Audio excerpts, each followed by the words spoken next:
Hello friends, once again welcome to my YouTube channel.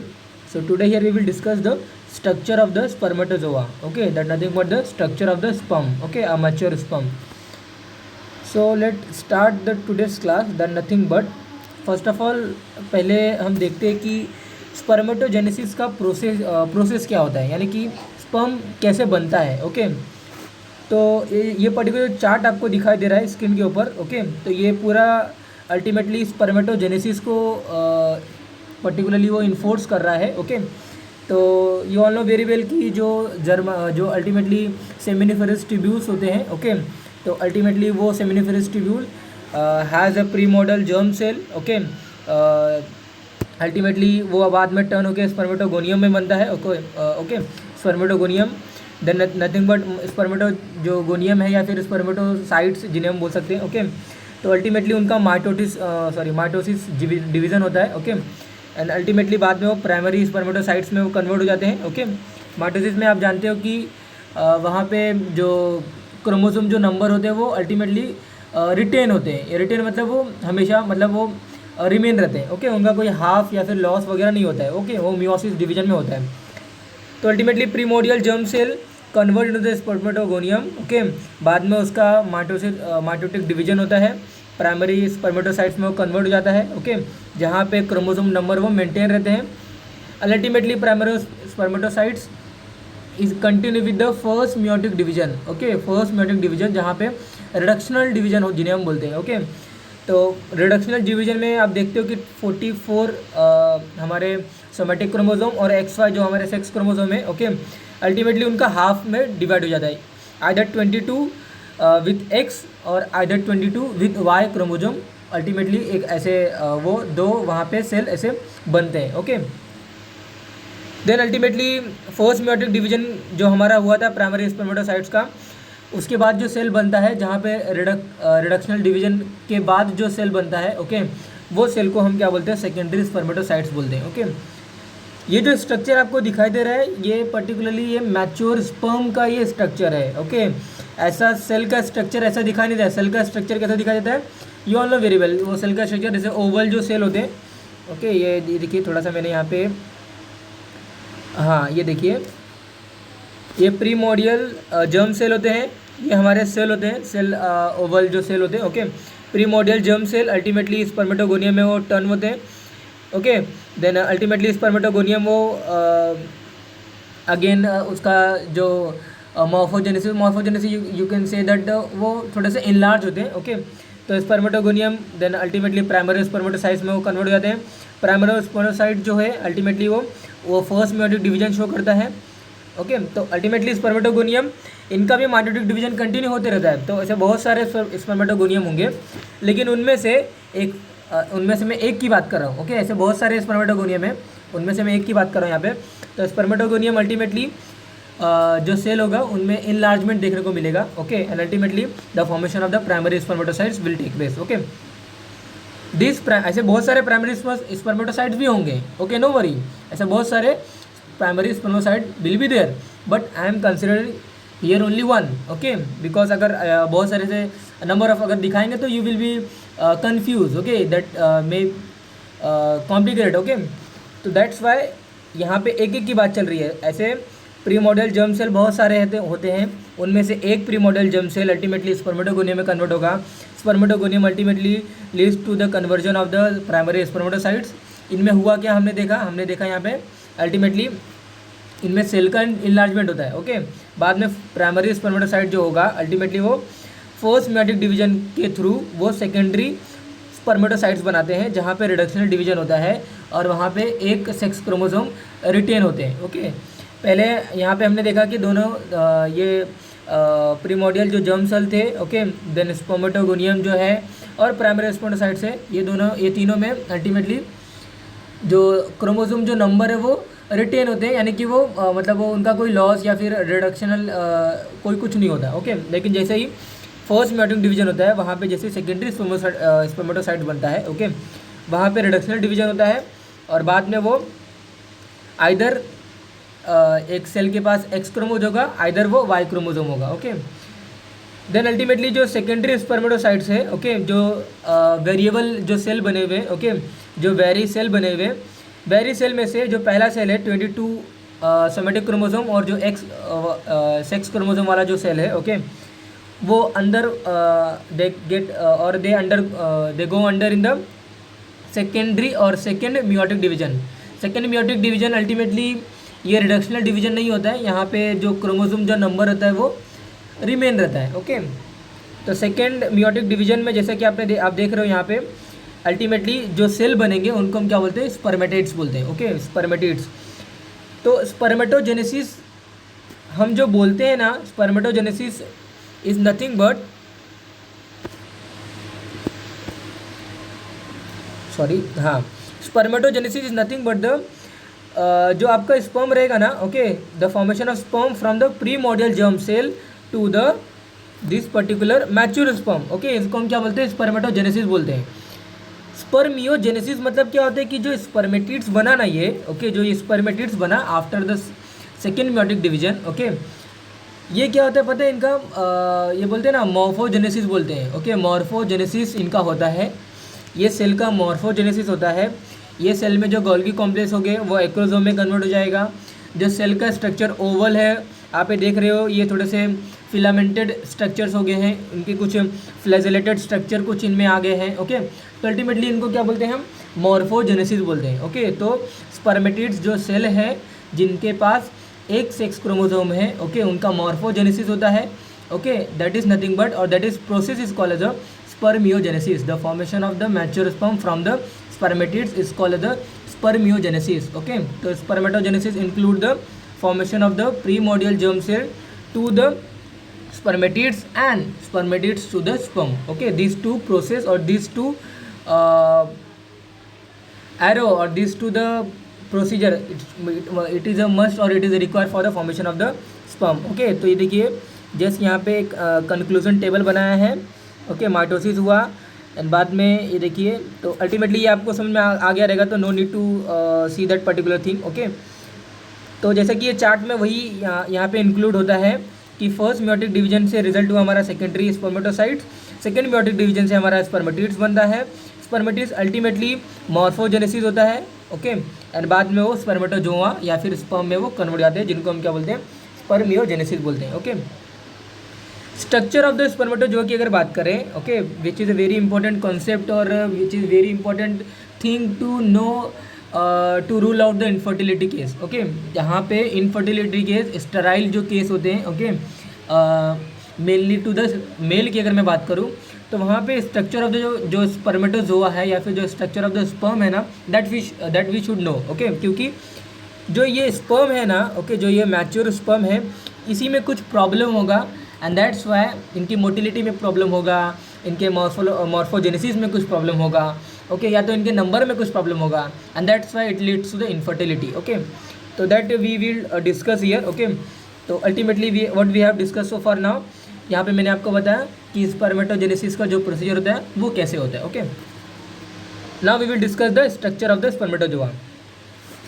Structure of the spermatozoa की अगर बात करें, ये देखिए यहाँ पे जस्ट पॉइंट वाइज आपको याद रखना है, ओके। तो स्पर्मेटोजोआ की जो नॉर्मल लेंथ होती है वो 50 माइक्रोमीटर इन लेंथ होती है, ओके, जो कि बहुत मिनिमम साइज़ की होती है, okay. You can't see that particular thing, मैं माइक्रोमीटर की बात कर रहा हूँ, ओके। हम मिलीमीटर की को भी देख नहीं सकते हैं, ओके। सेंटीमीटर हम देख सकते हैं, ओके। सेंटीमीटर मीन्स बहुत ही छोटे से वो रहते हैं, थोड़े से हम देख सकते हैं, लेकिन centimetre, millimetre, okay, then micrometre 10⁻⁶ metre, okay, that is so 0.0000001 metre, okay. तो दैट इज़ अ सिंपल और very small thing, okay, which we can't see our by naked eyes, okay. तो 50 माइक्रोमीटर इन लेंथ जो वाला हमारा क्या होता है, एक पर्टिकुलर मैच्योर स्पर्म होता है, ओके, जिसके पास क्या क्या होता है, ये देखिए बहुत ही एक सिंपल डायग्राम वाला मैंने आपको एक पर्टिकुलर थिंग दिखा रहा हूँ, ओके, शो कर रहा हूँ। तो अल्टीमेटली यदि आप देख सकते हो, आई होप आपको स्क्रीन पे विजिबल होता होगा, ये पर्टिकुलरली हमारा मैच्योर स्पर्म होता है हेड। अल्टीमेटली जो स्ट्रक्चर ऑफ द स्पर्मेटोजोआ की अगर इंक्लूड करूँ मैं या फिर कंक्लूड करूँ कि कैसे हम इसको यहाँ पे कंक्लूड करेंगे by seeing this particular diagram, okay. And as your student और बायोलॉजी स्टूडेंट, ओके, तो you should know the everything, okay, you should know, you should be able to write everything about the particular concept by watching or by seeing a particular diagram, okay. तो diagram से आपको बहुत सारे conclusion निकालने आना चाहिए, okay, that is a most important thing for a biology के student, okay. तो अल्टीमेटली आप देख रहे हो स्पर्म है हमारा ये, ओके, और ये हमारा हेड है, ओके। तो sperm include the head, neck and tail structure, okay, and tail ultimately further divided होता है मिडल पीस, प्रिंसिपल पीस और एंड पीस में, ओके। तो ये देखिए बहुत ही इंपॉर्टेंट मैं थिंग आपको बता रहा हूँ, ओके। जस्ट आपको एरवाइज आपको एग्जाम में ये चार्ट वगैरह आप बना if you want to draw you can draw, और अदरवाइज आप अपने माइंड में भी इसको सिंपलर मैनर में याद रख सकते हो, ओके। तो sperm include the head, neck, देखिए थोड़ा सा नैरो स्पेस वाला जो हमारा structure that is nothing but the neck. Then बाद में हमारा tail, okay, long, particularly long, और you can say that the transfers जो हमारा ये पर्टिकुलर जो है that is nothing but the tail, okay. Tail ultimately middle piece, principal piece और एंड पीस में फर्दर डिवाइडेड हुआ है, okay, according to the structure. तो ये देखिए अभी हम एक एक डिस्कस करते हैं, एक एक यहाँ पे हम रीड आउट करते हैं व्हाट इज़ रिटन ईयर। तो ये देखिए 50 माइक्रोमीटर इन लेंथ का होता है हेड, नेक एंड टेल होता है, जैसे कि मैंने आपको बताया। And tail ultimately middle piece, principal piece and end piece में वो फर्दर डिवाइडेड होते हैं, ओके। तो tail is a further divided in the 3 parts, middle piece, principal piece, end piece, okay, that I told to you, okay. Tail, ये देखिए यहाँ पे लिखा है टेल टर्म्स टू 4 और 5th of the length, okay. तो 4/5 of the length जो ultimately वो किससे कॉन्स्टिट्यूट है, हमारा टेल से कॉन्स्टिट्यूट है, ओके। अगर हम बात करें कि ये 1/5 में अगर डिवाइडेड करें तो 4/5 कौन लिया है, 4/5 इज कंट्रीब्यूटेड बाय और 4/5 is constitute by our tail only, okay, as you can see this in the diagram, okay. तो ये देखिए और हम फर्दर जाते हैं। तो जो हमारा जो हेड है, head of the sperm appear somewhat like, जो हेड होता है ना, मैं आपको पहले रीड आउट से पहले आपको बता देता हूँ, okay, that is a very important thing, okay. तो अल्टीमेटली ये जो आपको हेड दिख रहा है ना, हेड अल्टीमेटली ये प्लाज्मा मेम्ब्रेन से कवर होता है, प्लाज्मा मेम्ब्रेन से कवर होता है। उसके बाद इंटरनली अगर जाएंगे, अल्टीमेटली जो स्पर्मेटिड्स था, ओके, स्पर्मेटिड्स था जो आपने देखा भी ये जस्ट प्रीवियस स्लाइड में, ये जो स्पर्मेटिड्स था, ओके, सॉरी, हाँ, जो ये जो स्पर्मेटिड्स है ना, ये स्पर्मेटिड्स अल्टीमेटली ये ओवल शेप के हैं, ओके, ये ओवल शेप के रहते हैं। और बाद में उनका जो मॉर्फोजेनेसिस होता है ना, बाद में ये इनमें कन्वर्ट हो जाते हैं। वो जो ओवल सेल था उनके अंदर गोल्गी कॉम्प्लेक्स, लाइजोसोम, ओके, बहुत सारे ऐसे हमारे माइटोकॉन्ड्रिया, ओके, देन ऐसे बहुत सारे जो भी कुछ सेल ऑर्गेनेलीज होते हैं ना, वो उसमें रहते हैं। और उनमें से कुछ सेल ऑर्गेनेलीज का डिस्ट्रॉय हो जाता है, कुछ रिटेन होते हैं और कुछ का कन्वर्जन होता है, कुछ मॉर्फोजेनेसिस के कैटेगरी में आते हैं। उनमें से हमारा गोल्गी कॉम्प्लेक्स एक होता है। गोल्गी कॉम्प्लेक्स अल्टीमेटली जो हेड है ना हमारा ये, ओके, ये हेड में अल्टीमेटली गोल्गी कॉम्प्लेक्स एक एक्रोसोम में कन्वर्ट हो जाता है और बाद में वो हेड के रीजन में वो ऑक्यूपाई होता है, ओके। तो ये देखिए रीड आउट करते हैं, you will B easy to understand, okay. The head of the sperm appears somewhat like a spearhead in the section. It mainly consists of a nucleus that contain the condensed chromatin material, mostly DNA, okay. तो ये देखिए head, इस reason में, head के reason में क्या क्या है, DNA, इसके अंदर जो न्यूक्लियस है और एक्रोसोम है, ओके। ये एक्रोसोम क्या है, एक्रोसोम क्या है, ये मॉडिफाइड गोल्गी कॉम्प्लेक्स है। मॉडिफाइड गोल्गी कॉम्प्लेक्स जो अपैरेटस है उनको हम एक्रोसोम बोलते हैं, ओके। इस हेड रीजन में रहता है वो। इस हेड रीजन में न्यूक्लियस है, ओके, न्यूक्लियस जिसके अंदर क्रोमेटिन नेटवर्क ऑफ जिन्हें हम DNA वगैरह बोलते हैं, ओके।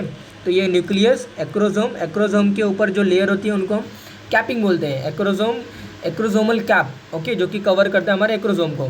तो ये टोटली इनको हम क्या बोलते हैं, हेड बोलते हैं, ओके। तो यही हेड में रिटर्न हुआ रहता है। और अल्टीमेटली जो एक्रोसोम होता है वो acrosomal cap surrounds the acrosome. और एक्रोसोम अल्टीमेटली उनके अंदर, क्योंकि गोल्गी कॉम्प्लेक्स अल्टीमेटली बहुत सारे एंजाइम से फिल्ड हुआ रहता है, ओके। और उस एंजाइम, ऐसे बहुत सारे एंजाइम हैं लाइक द हेलुरोनिडेज एंजाइम है हमारा, ओके। एक्रोजीन एक एंजाइम है, ऐसे ग्लाइकोप्रोटीन बहुत सारे रहते हैं, ओके, जो कि कैपेसिटेशन या फिर एक्रोसोमल रिएक्शन, ओके, इन सभी के लिए वो नीडेड होता है, ओके। तो acrosomal reaction, you all know very well कि जो हमारे एक्रोसोम होते हैं, जो कि मैंने आपको बताया मॉडिफाइड गोल्गी कॉम्प्लेक्स है, ओके।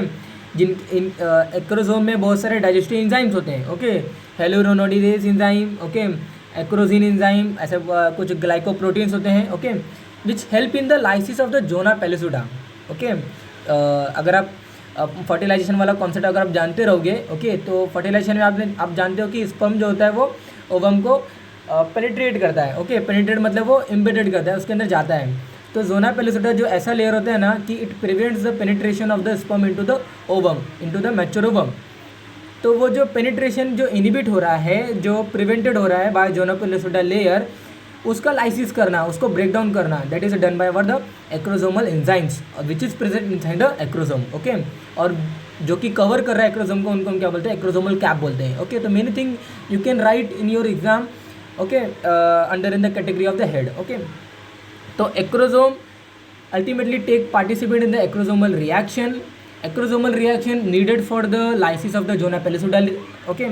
zona pellucidal क्या है, अभी मैंने आपको बताया कि preventing layer of the mature ovum, okay, for the penetration of the sperm, okay. And जैसे ही एक स्पर्म जोना पेलिसुडा को हमारे पेनिट्रेट करता है, ओके, एक मैच्योर ओवम को अगर पेनिट्रेट करता है, पेनिट्रेट करने के बाद वो जो जोना पेलिसुडा जो लेयर था वो वहाँ पे जोना पेलिसुडा रिएक्शन होता है, okay, and it prevents the further penetration of the other sperm into it, okay, जिनको हम बोलते हैं पोलिस्पर्मी बोलते हैं, ओके। तो पोलिस्पर्मी जो कंडीशन होती है that is prevented by our zona pellucida itself, okay, वो खुद ही प्रिवेंट कर रहा है। लेकिन जैसे ही एक स्पर्म अगर एंटर किया ना, उसके बाद वहाँ पे क्या होता है, जोना पेलिसुडा रिएक्शन होता है, ओके, जो कि जो अदर स्पर्म आए हुए हैं along with that single sperm वो प्रिवेंटेड हो जाते हैं, okay, and it prevents the polyspermy, okay. तो जैसे कि मैंने आपको बताया that is not our topic to discuss here. यहाँ पे जस्ट मैंने आपको बताने का मेन एम यही था कि हेड में जो एक्रोसोम है, acrosome ultimately help in the lysis of the zona pellucida, कैसे, by releasing the digestive enzyme like the hyaluronidase enzyme, okay, acrosin, और जो हेलोरोनिडेज जो एंजाइम है, हेलोरोनिडेज जो एंजाइम है, okay, it digest the hyaluronic acid, okay. Hyaluronic acid जो है ultimately वो कनेक्टिव टिश्यू में, बहुत सारे कनेक्टिव टिश्यू में वो पाए जाते हैं, ओके। जो कोरोनिक रेडिएटा जो है हमारे, जो कनेक्टिव टिश्यू से जो वगैरह जो बने हुए हैं, उनको डाइजेस्ट करने का जो हमारा काम होता है वो हेलोरोनिडेज एंजाइम करता है, ओके, जो कि हेलोरोनिक एसिड को डाइजेस्ट करता है, हमारा हेलुरोनिडेज एंजाइम। हेलुरोनिक एसिड कहाँ पे, जो कोरियोनिक रेडिएटा जो सेल है ना, वो मैच्योर ओवम के जो सराउंडिंग में जो लगे हुए रहते हैं, उनको डाइजेस्ट करने का काम हमारा हेलुरोनिडेज करता है, ओके। तो ultimately just that is a discussing part regarding the hyaluronidase and acrosin, okay. Acrosin मैंने आपको बताया कि वो लाइसिस करता है हमारे जोना पेलिसुडा लेयर को, ओके। देन नेक की अगर बात करें तो नेक, जैसा कि आप डायग्राम में देख ही सकते हो, बहुत ही कॉन्स्ट्रिक्टेड नैरो पार्ट जो हमारा रहता है, followed by our head, that is called as a neck, okay.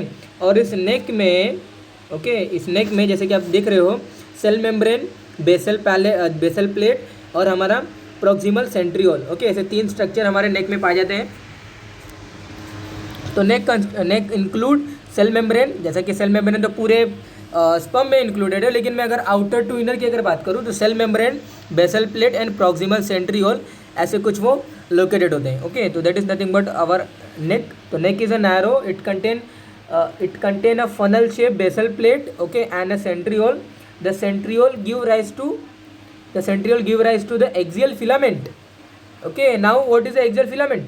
Axial filament के लिए मैंने डायग्राम यहाँ पे पुट किया है, okay, I have put this diagram for the understanding or for to know proper of axial filament. Axial filament ये एक flagella like structure होता है, okay, flagella like structure that is important for the motility purpose of the sperm, okay, for the motility purpose of the sperm that is needed, okay, क्योंकि during the sexual intercourse जो भी sperm रहेगा वो वजाना में जाएगा, वजाना के बाद जब उसकी ट्रैवलिंग होगी, ओके, वो यूट्रस में जाता है, फेलोपियन ट्यूब में जाएगा, बाद में वहाँ पे एम्पुलर रीजन में उसका फर्टिलाइजेशन होता है। तो ये पूरा जो पाथवे है उसको कैरी करने के लिए उसको कुछ ट्रैवल करना पड़ेगा। टू ट्रैवल करने के लिए हमारे जो नेचर है ना,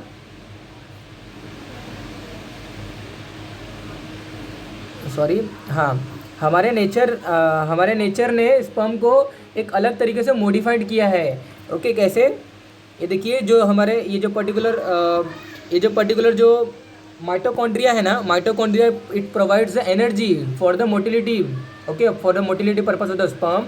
मोटिलिटी कैसे करेगा, फ्लैजेला लाइक स्ट्रक्चर होगा, जो एक टेल लाइक स्ट्रक्चर, जैसे कि बोलते हैं ना हम लेमन में पूछ, ओके, तो अल्टीमेटली वही हमारा फ्लैजेला है, okay. Flagella help in the locomotion, flagella help in the motility of the sperm, okay. तो फ्लैजेला बनता किससे है, अल्टीमेटली वो सेंट्रियोल से बनता है, और वही फ्लैजेला अल्टीमेटली हमारे ट्रैवल करता है टेल रीजन में, पूरे टेल रीजन में ट्रैवल करता है। जो रेड लाइक स्ट्रक्चर है ना, अल्टीमेटली क्या है, हमारा एक्सियल फिलामेंट है, ओके, जो कि सेंट्रियोल से बनता है। सेंट्रियोल अल्टीमेटली नेक में रहता है, ओके। अभी टेल की अगर बात करें, सॉरी यस, हाँ, अभी टेल की अगर बात करें तो टेल अल्टीमेटली मैंने आपको बताया कि 3 पार्ट में डिवाइड होता है, मिडल पीस, प्रिंसिपल पीस और एंड पीस, ओके। तो मिडल पीस अल्टीमेटली ये देखिए तीनों अगर ट्रांसवर्स सेक्शन अगर करें ना, तीनों का अगर ट्रांसवर्स सेक्शन अगर करें ना, तो इससे हमें आइडेंटिफाई या फिर हम गेस कर सकते हैं। ये देखिए अगर मैं इसका ट्रांसफर सेक्शन करूँ मिडल पीस का, ये जो आपको बाइंडेड जो स्ट्रक्चर दिख रहा है ना, ये अभी आपका क्या है, ये माइटोकॉन्ड्रियल शीट है, ओके। माइटोकॉन्ड्रियल शीट, ये माइटोकॉन्ड्रिया है, ओके। माइटोकॉन्ड्रिया स्पर्म में क्यों रहता है, क्यों रहता है, आइडेंटिफाई और पता करिए क्यों रहता है, क्योंकि इट प्रोवाइड्स द एनर्जी, जैसे मैंने आपको बताया, okay. It provides the energy, it supply the energy for the locomotion और for the motility purpose of the sperm, okay. तो ये हमारे ये जो मिडल पीस है सिर्फ इसी में रहते हैं, टेल के मिडल पीस में ही माइटोकॉन्ड्रिया रहता है, ओके।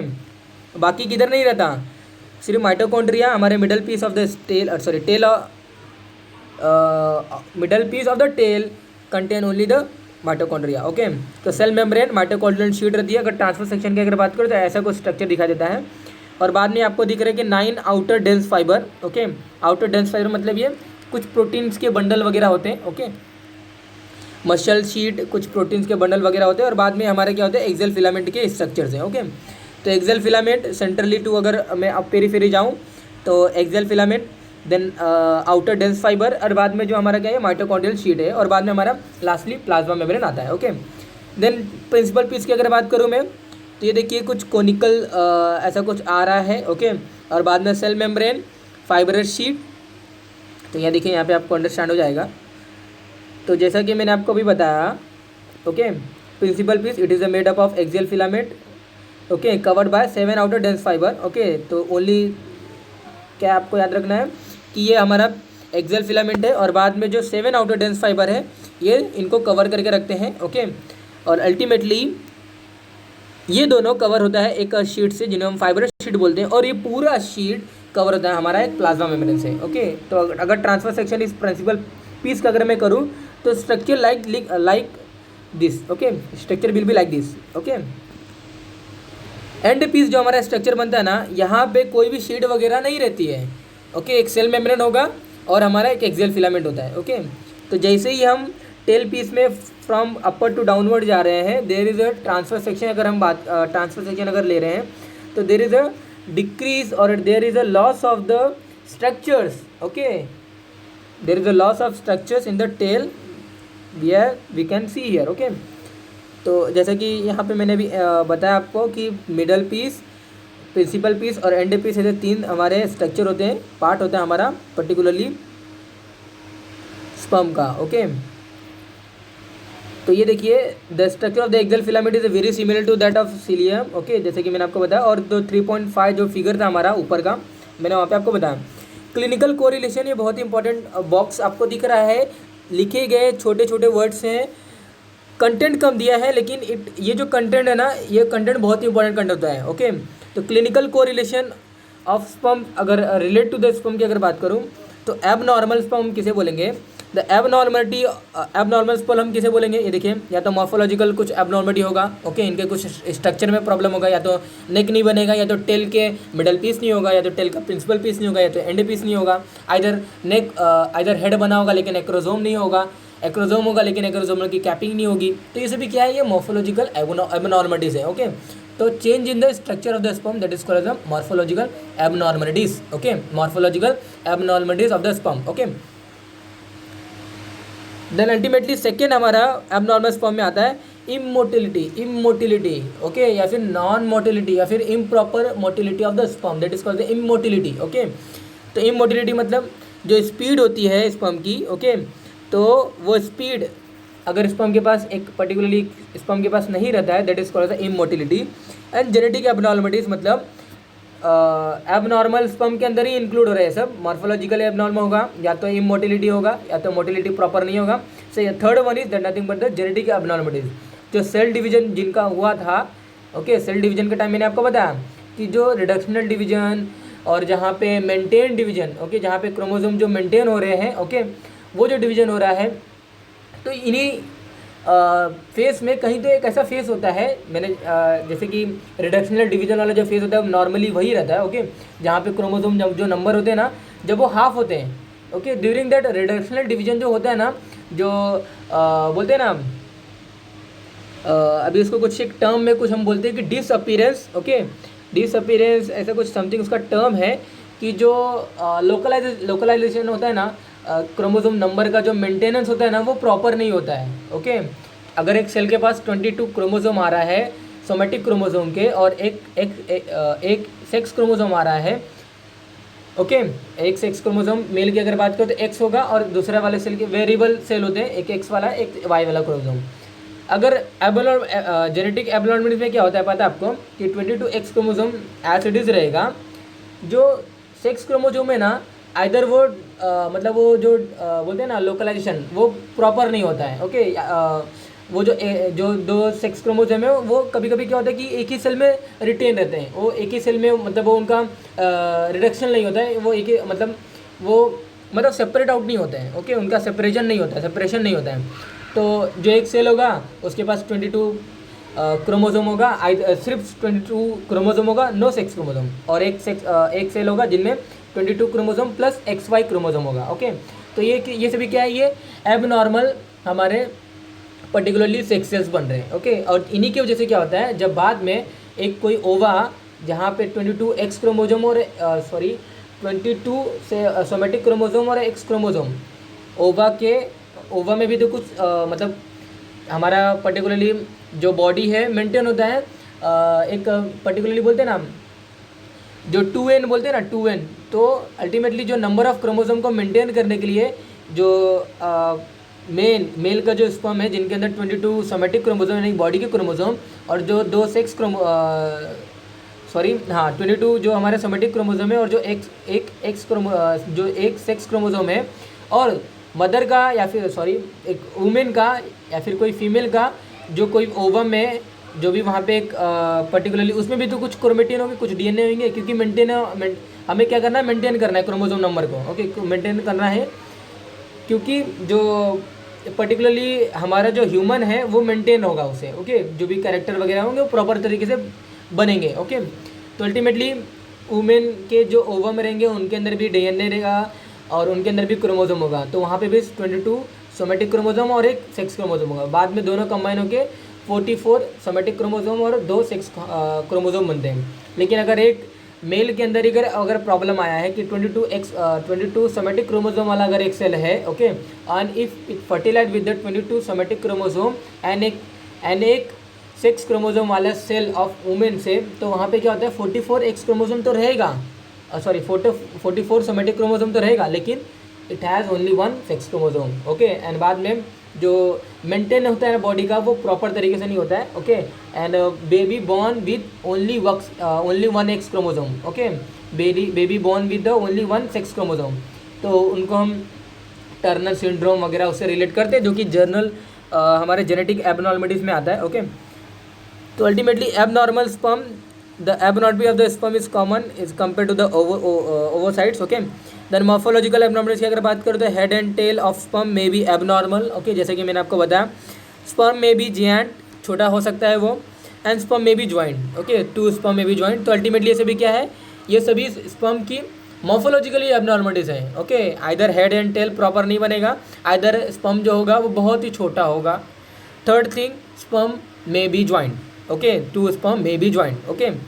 इमोटिलिटी में देखिए, इमोटिलिटी जैसे कि मैंने आपको बताया, इमोटिलिटी मतलब क्या होता है कि पोटेंशियल फर्टिलिटी जो होती है 50% of sperm should be motile after 2 hour of the ejaculation and some should be motile after 24 hour. Okay, यानी कि उनकी जो कुछ समथिंग स्पीड होती है, that is I don't remember now. Okay, कुछ एक स्पीड होती है, वो स्पीड में वो ट्रेवल करना चाहिए। ओके, जैसे कि यहाँ पे आपको यहाँ पे शो भी हो रहा है कि जो भी एक पर्टिकुलर अमाउंट में जो वहाँ पे सीमेन इजैकुलेटेड हुआ है एक पर्टिकुलर फीमेल के वजाना में। ओके, तो 1 ml ऑफ सीमेन में, ओके, वहाँ पे 100 मिलियन हमारे स्पर्म होते हैं। ओके, 100 मिलियन स्पर्म होता है। तो 3.5 ml टू 6 ml ऐसा कुछ पर्टिकुलरली एक इजैकुलेशन में क्या होता है वहाँ पे ml ऑफ स्पर्म ऑफ सीमेन, ये हमारे इजैकुलेट होते हैं इनटू द वजाना। तो आप समझ सकते हो कि 300 टू 400 मिलियन स्पर्म हम क्या कर रहे हैं, इजैकुलेट कर रहे हैं इनटू द वजाना, जिनमें से 50% of the sperm should be motile after 2 hour. Okay, and some should be motile after 24 hour. Okay, जो हमारे फीमेल रिप्रोडक्टिव ट्रैक में जो भी स्पर्म है उनका जो वजाना में जो स्पर्म है वो शुड मोटाइल और शुड ट्रैवल। ओके, और जो उनका टाइम पीरियड है, अगर वो इस टाइम पीरियड में अगर मोटाइल नहीं करते हैं, उनको हम क्या बोलते हैं, इमोटाइल बोलते हैं। ओके, तो इमोटिलिटी यानी कि वो ट्रैवल नहीं कर रहे हैं। ओके, और जेनेटिक एब्नॉर्मल में जैसे मैंने आपको बताया कि sperm having abnormal chromosomal content. Okay, और ये जो प्रॉब्लम है mostly it is driven by our sperm only. Okay, ovocyte में ऐसा जेनेटिक एब्नॉर्मलिटी बहुत ही रेयर होता है, और होते भी हैं तो माइनर होते हैं। ओके, तो ultimately that is regarding for today's class guys. Here we discuss the clinical correlation with the sperm. तो स्पर्म में कौन कौन से प्रॉब्लम्स हो सकते हैं? एबनॉर्मल स्पर्म, मॉर्फोलॉजिकली एबनॉर्मलिटीज होती हैं, इमोटिलिटी होती है और जेनेटिक एबनॉर्मलिटीज होती है। ओके, मैंने आपको यहाँ पे स्ट्रक्चर ऑफ द क्रोमोसोम कुछ जितना हो सके मैंने आपको बताया। ओके, तो हेड बताया, नेक बताया। ओके, टेल की कुछ further middle piece, principal piece और एंड पीस, ऐसे कुछ मैंने यहाँ पे आपको बताया। Okay, that is I am concluding our today's class. Thank you.